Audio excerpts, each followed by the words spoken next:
No programa Evidências anterior, você acompanhou o breve resumo histórico e filosófico das raízes do moderno movimento ateísta. No final da explanação, terminamos com o desafio de mostrar evidências racionais para a existência de Deus. E esse é o nosso assunto hoje. Vamos começar contando uma história baseada em fatos reais que aconteceu anos atrás nos Estados Unidos. Shirley, esse é um pseudônimo para preservar a identidade real dos envolvidos, era uma jovem cristã que lia a Bíblia e amava sua igreja. Criada numa pequena cidade do interior, ela nunca havia conhecido um lugarejo com mais de 30 mil habitantes, até que um dia seus pais a enviaram para a capital a fim de cursar a universidade. O choque cultural, é claro, foi tremendo. Shirley logo percebeu que suas convicções religiosas não eram tão óbvias para a maioria que a cercava.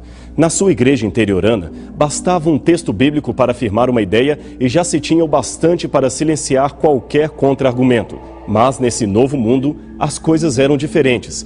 A ligeira menção da palavra Bíblia já era motivo de deboche e discriminação entre os estudantes. Seu professor mais admirado, um PhD pela Universidade de Oxford, era ateu e parecia ter argumentações mais sólidas que os sermões que ela ouvira na infância. Shirley amava os seus pais e não podia negar uma convicção de fé tantos anos acalentada. Entretanto, sua nova intelectualidade não encontrava respostas claras e racionais para muitas das perguntas que surgiam. Até que um dia, algo terrível aconteceu. Shirley suicidou-se. Seu corpo foi encontrado próximo a uma árvore que ficava no prado da escola. Junto dela havia uma rosa e um exemplar do livro E o Vento Levou. Junto também havia o vidro de veneno que ela usou para ceifar a própria vida. Dentro do livro havia um bilhete com as seguintes palavras: Eu realmente tive que fazer isso. Não posso mais enfrentar essa vida. Quando eu cheguei à universidade, tinha fé em Deus e era feliz, mas a universidade roubou a minha fé e eu não posso mais enfrentar suas perplexidades e incertezas. Quando acharem o meu corpo, notifiquem aos meus pais e diga para eles que sinto muito por ter lhes causado ainda mais esta dor.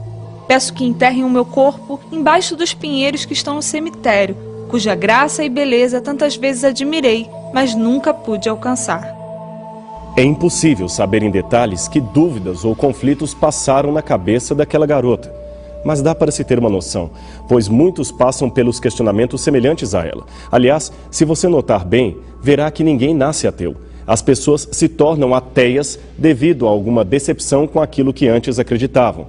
Pode ser o sofrimento, a formulação de perguntas sem resposta ou até o choque de culturas. Não importa a razão, num dia, mais cedo ou mais tarde, todos temos a nossa fé balançada por algum tipo de questionamento.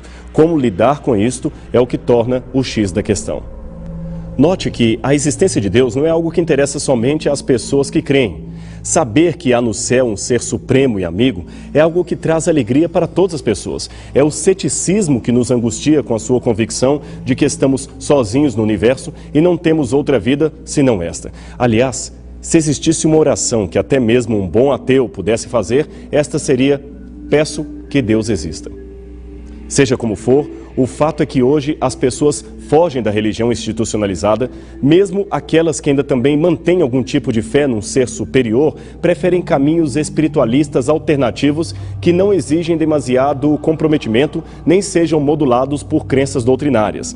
A mentalidade pós-moderna parece evitar o segmento de qualquer coisa que pareça uma cartilha de fé e comportamento. Conforme o anúncio quase profético do escritor alemão Robert Adolphs, autor do livro A Sepultura de Deus, na visão popular, as igrejas estão se tornando túmulo de Deus, ao invés de serem um meio de encontrar-se com a divindade. Aliás, já na virada do século XIX para o século XX, Friedrich Nietzsche expressava o mesmo conceito ao declarar: o que são estas igrejas de hoje, senão sepulcros ou túmulos de Deus?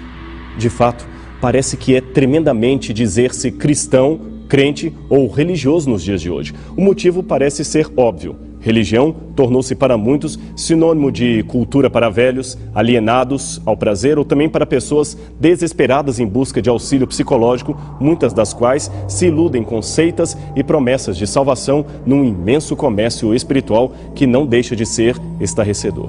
O Dr. Franz Xaver Kaufmann, professor emérito de Sociologia da Universidade de Münster, na Alemanha, esboçou em 3 teses as condições do ser e do tornar-se cristão na sociedade atual.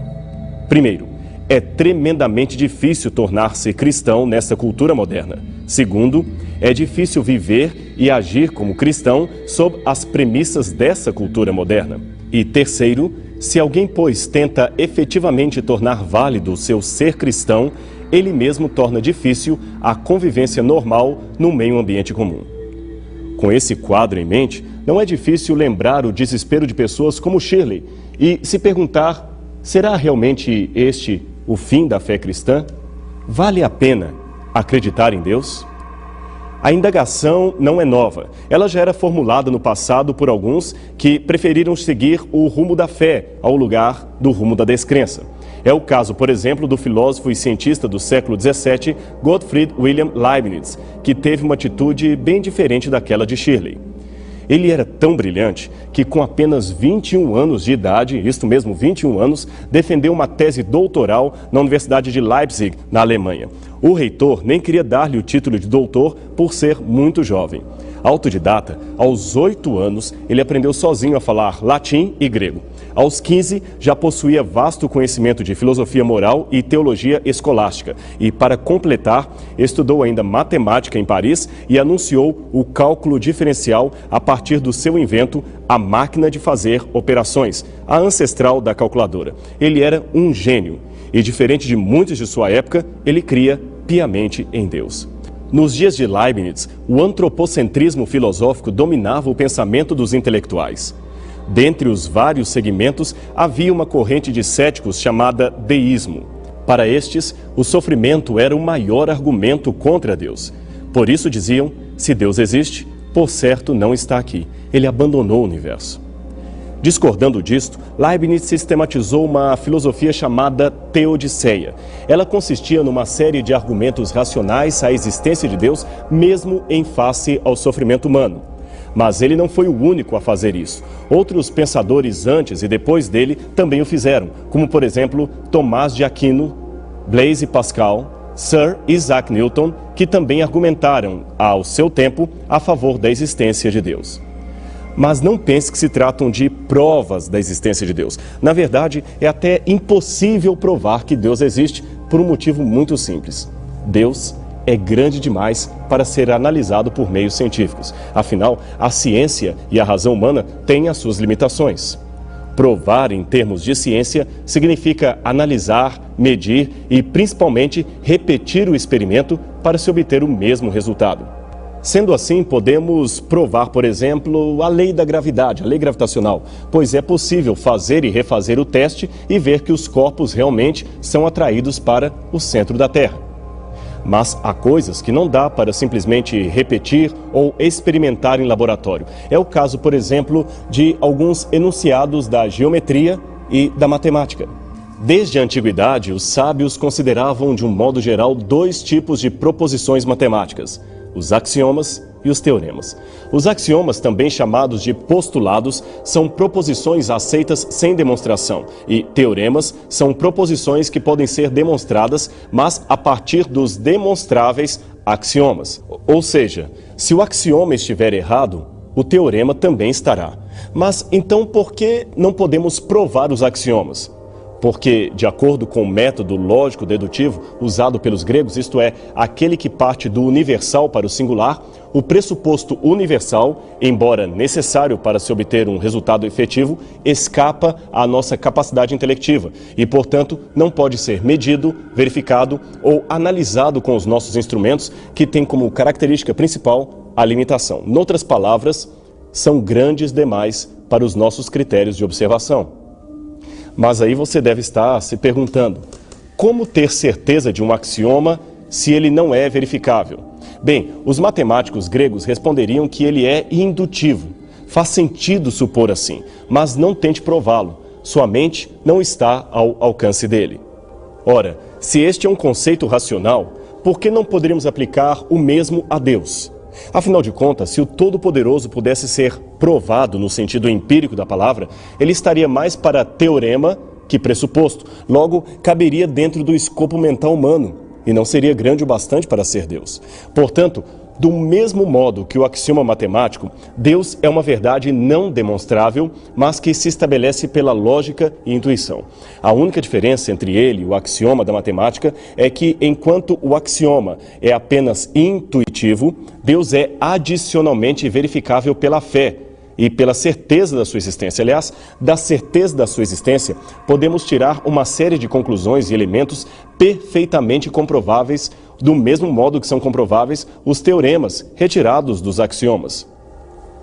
E não pense que esta lógica matemática é difícil de compreender. Ela está em todos os livros e pode ser confirmada por qualquer matemático. Difícil é entender como filósofos ateus ignoram este ponto, afirmando categoricamente a não existência axiomática de Deus. Vejamos ainda outra ilustração da matemática. Como você deve saber, não dá para provar deste jeito empírico que alguns imaginam que duas retas paralelas jamais se cruzam, a não ser que sejam concorrentes.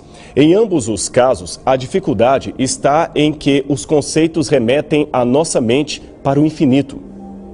As provas oferecidas para esses e outros enunciados geométricos são reconhecidamente complexas e, em alguns casos, até contraditórias. Basta para isso ver a polêmica sobre o axioma das paralelas, o quinto postulado de Euclides, que envolveu grandes nomes da matemática, especialmente no século XIX.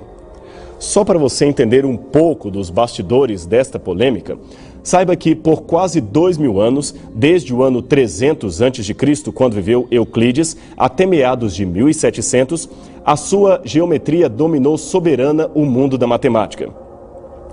Mas muitos percebiam de longa data que o seu quinto postulado apresentava alguns problemas. De acordo com a visão de Playfair do século XVII, o quinto postulado de Euclides dizia: por um ponto exterior a uma reta, passa apenas uma outra reta paralela à primeira. Ora, os estudiosos de Euclides, que viveram a partir do século XVII, logo começaram a perceber que a questão da unicidade das paralelas era ou seria polêmica, pois implicava na existência de um ponto-encontro e não um encontro de duas retas concorrentes que poderia estar além dos limites da verificação. É que nesta época o método dedutivo de verificação estava sendo substituído pelo indutivo, que preferia partir do particular, isto é, do verificável, para o universal, bem o oposto do método anterior.